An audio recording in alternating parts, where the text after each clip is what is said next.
Assalamualaikum warahmatullahi wabarakatuh. Teman-teman, kita kembali lagi di channel Neverending Aglonema. Semoga teman-teman dalam keadaan sehat walafiat. Dalam kesempatan ini kita sama-sama akan mendiskusikan masalah perawatan aglonema yang diperbanyak melalui pemotongan bonggol.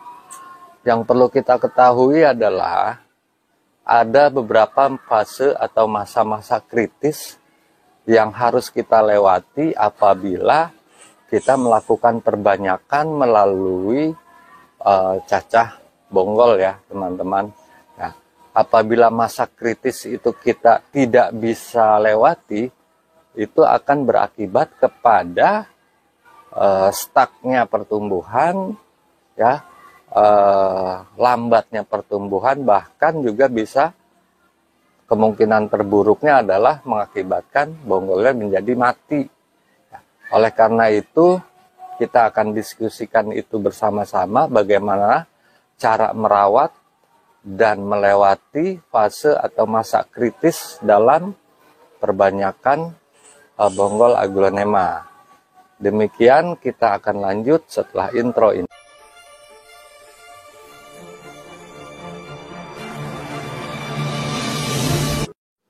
Baiklah teman-teman, di sini ada beberapa sampel dari aglo yang diperbanyak melalui cacahan bonggol. Salah satunya adalah Mahaseti, contoh nih ya.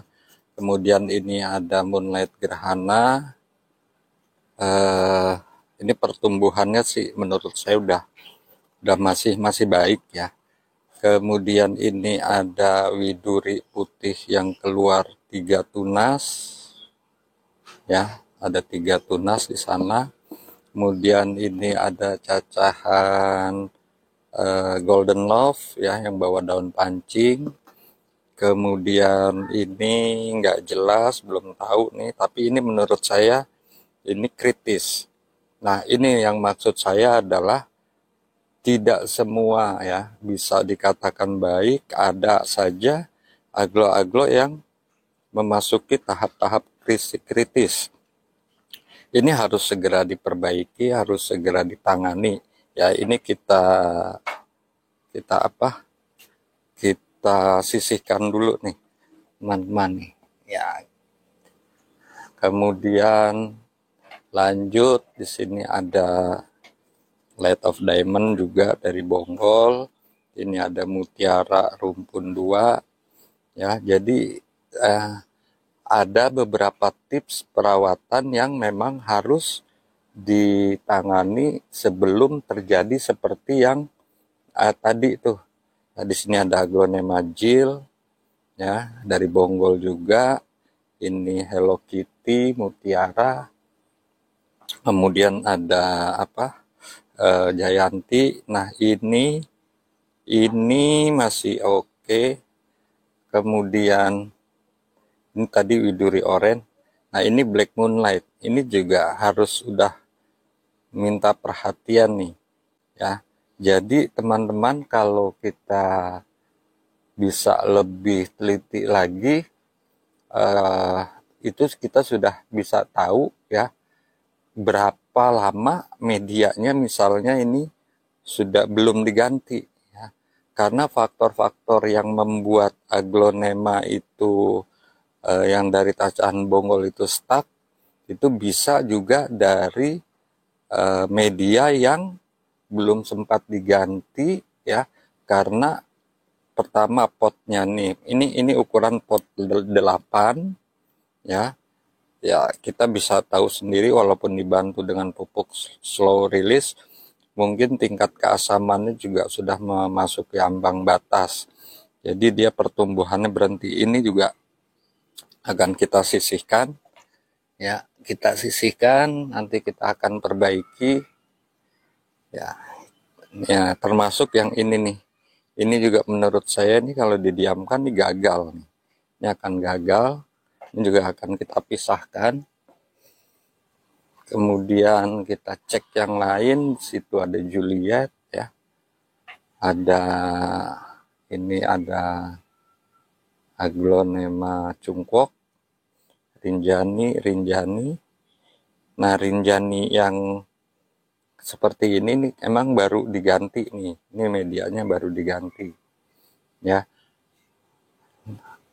Jadi nanti akan kita bahas kenapa aglonema yang lain bagus pertumbuhannya yang dari bonggol, tapi ada yang tidak baik pertumbuhannya alias stuck. Nah, seperti ini juga. Ini udah kurang baik nih menurut saya. Karena pada saat kita lihat pertumbuhannya ini udah melambat, beda dengan yang lain. Nanti kita akan lihat nih apakah medianya sudah perlu diganti atau belum. Ya. Jadi kesimpulannya adalah aglonema yang stuck, ya khususnya yang dari bonggol itu, yang rawan pertama adalah karena gangguan masalah di media yang sudah cukup lama dan perlu diganti. Yang kedua, karena faktor jamur, serangan jamur. Bisa juga karena faktor nutrisinya yang sudah tidak memadai.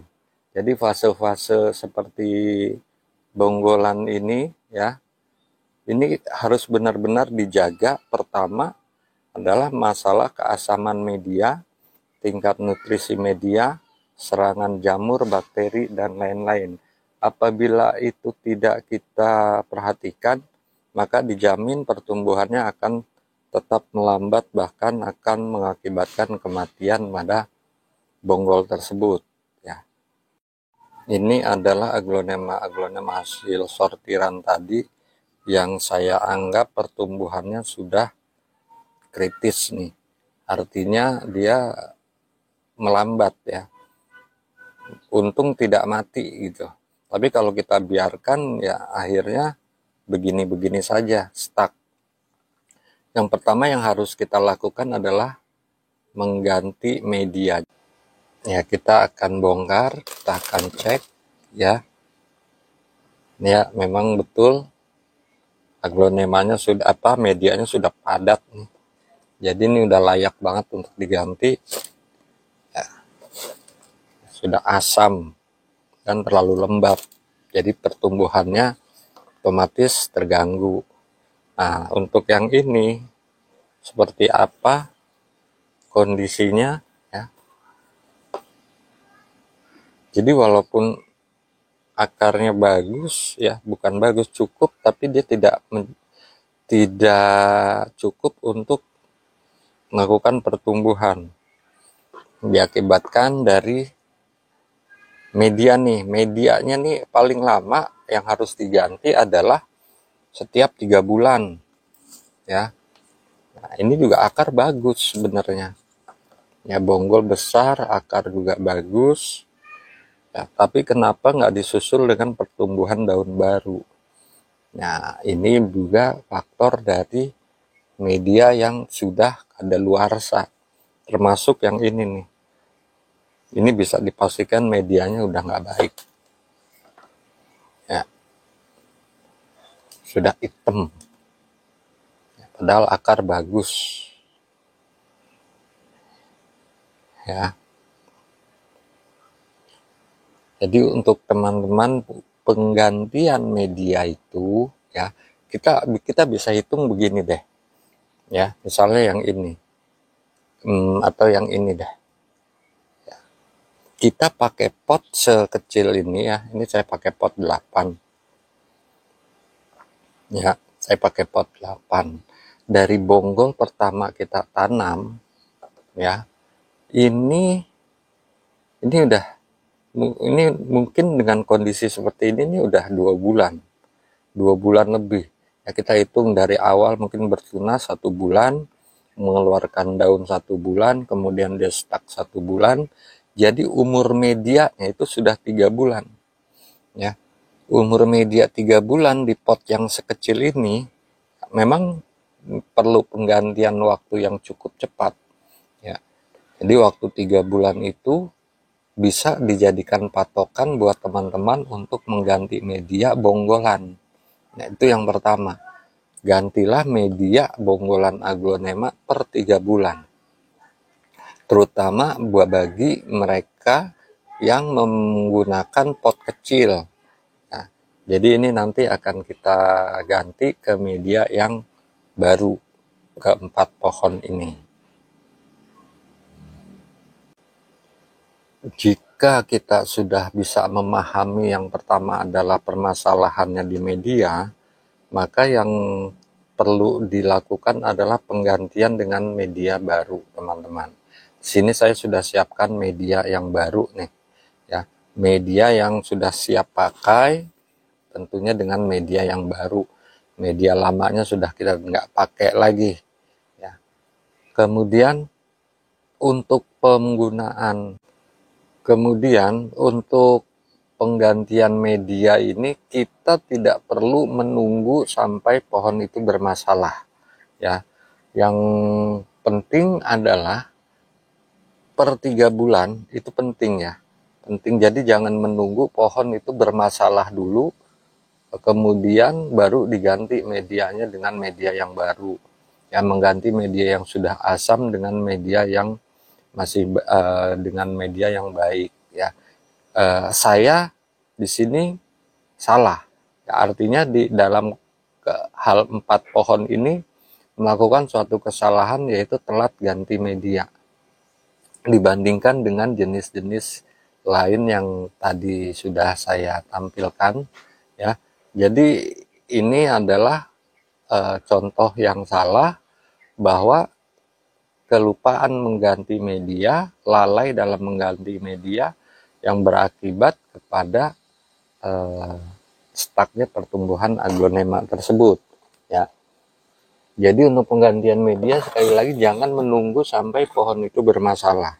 Kita akan coba untuk tanam di media yang baru, kemudian juga saya tadi pakai pot 8 akan saya pindahkan ke pot yang lebih baik, ya, yang lebih besar, yaitu pot 10.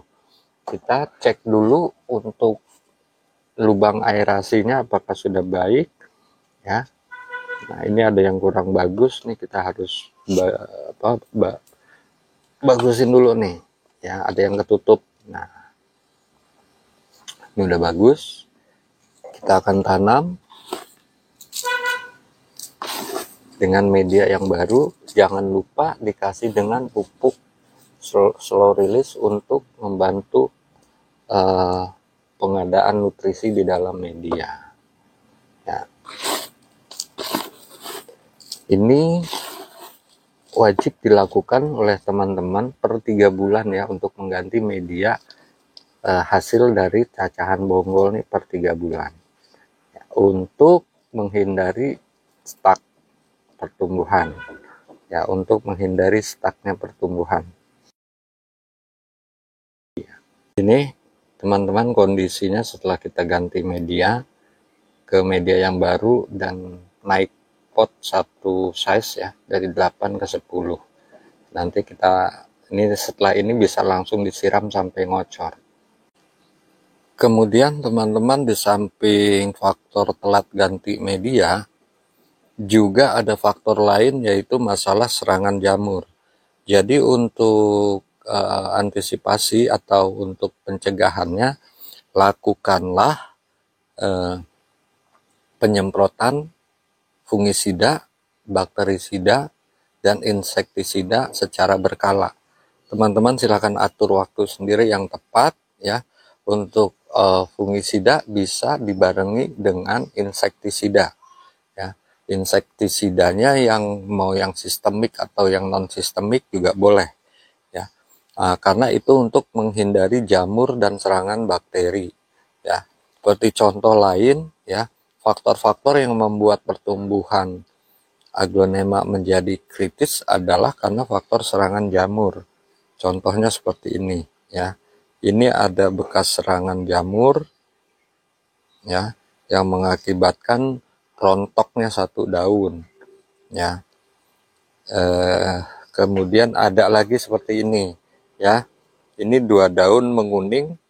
Ini diakibatkan bukan karena jamur, tapi karena serangan hama, ya. Hamanya yaitu hama mite, ya. Jadi dia menyerang di belakang daun yang mengakibatkan daun menjadi kuning. Nah, ini juga adalah faktor-faktor yang menyebabkan terhambatnya pertumbuhan bonggol aglonema. Ya, kita bisa lihat perbedaan warnanya, ya, daun yang masih sehat dan yang sudah terserang oleh hama. Hamanya ini adalah hama tungau atau mite, ya, mite. Dia hamanya tidak terlihat oleh mata, beda dengan hama atau kutu putih, ya, atau dengan kutu sisik yang terlihat mata. Kalau mites ini tidak terlihat, dia terlihat dari bentuk daun yang sudah terserang. Ya, kalau kita diamkan, ini lama-lama daun kuning ini akan rontok nih. Ini akan hilang, kemudian menjalar ke daun berikutnya. Ya, jadi lama-lama nih daunnya akan habis kalau kita diamkan. Nah, bagaimana cara untuk membasmi kutu atau hama mites ini adalah dengan menggunakan akarisida, ya. Akarisida itu bukan obat buat akar, tapi dia adalah nama obat, ya, pencegah untuk mematikan sekaligus mencegah berkembangnya mites tadi, hama-hama yang tidak terlihat oleh mata. Beda kalau kutu putih itu kelihatan mata. Jadi ini harus diberantas dengan akarisida nih, teman-teman. Baiklah teman-teman, untuk pembahasan akarisida akan saya buatkan episode tersendiri nanti. Kita lanjut ke penyiraman, ya. Kita siram bonggol-bonggol aglonema yang baru diganti media tadi. Siram sampai ngocor, ya teman-teman, sampai air buangannya menjadi jernih. Sampai air buangannya menjadi jernih, ya, kita siram. Penyiraman pertama tuh halus, ya. Menurut saya sih wajib untuk dilakukan penyiraman tuh secara ngocor sampai air buangannya menjadi jernih kembali, teman-teman. Ya, selama masih coklat air buangannya ini, terus lakukan penyiraman. Ini fungsinya adalah untuk sekaligus membersihkan media, ya, supaya air yang ada di dalam pot itu adalah air bersih, bukan air yang masih kotor, ya. Demikian teman-teman, sharing singkat, diskusi singkat kita, ya, tentang bagaimana cara melewati tahap-tahap kritis di dalam merawat bonggolan aglonema. Jadi bisa saya simpulkan, yang pertama di sini adalah jangan lupa untuk selalu mengganti media aglonema yang kita rawat dari bonggol itu per 3 bulan sekali, ya. Karena ini untuk menghindari tingkat keasaman yang tinggi dan untuk menghindari tingkat kepadatan media yang menjadi lebih padat. Yang kedua adalah perawatan dengan menjaga supaya tidak terserang jamur atau bakteri dengan melakukan penyemprotan fungisida dan bakterisida secara berkala. Yang ketiga adalah menghindari, menjaga, dan memproteksi aglonema bonggolan kita, ya, dari serangan hama. Seperti tadi yang saya sebutkan adalah serangan mites atau tungau yang tidak terlihat mata, serangan hama kutu putih, ya, atau juga dengan serangan hama-hama lain seperti ulat, ya. Nah, itu adalah faktor-faktor, 3 faktor penting yang harus selalu dijaga oleh kita supaya pertumbuhan aglonema khususnya dari bonggol itu menjadi tetap baik dan tetap stabil, menjadi lebih normal dan terjaga tingkat kesehatannya. Hal ini juga berlaku buat aglonema lain yang sudah memiliki daun banyak atau sudah beranjak remaja. Demikian teman-teman, mohon maaf jika ada salah-salah, ya. Terima kasih atas perhatiannya. Kita akan kembali lagi nanti di episode berikutnya. Terima kasih atas perhatiannya. Assalamualaikum warahmatullahi wabarakatuh. Terima kasih teman-teman yang sudah menonton video ini. Jangan lupa klik tombol subscribe Dan jika kalian suka video ini, angkat jempol kalian and see you.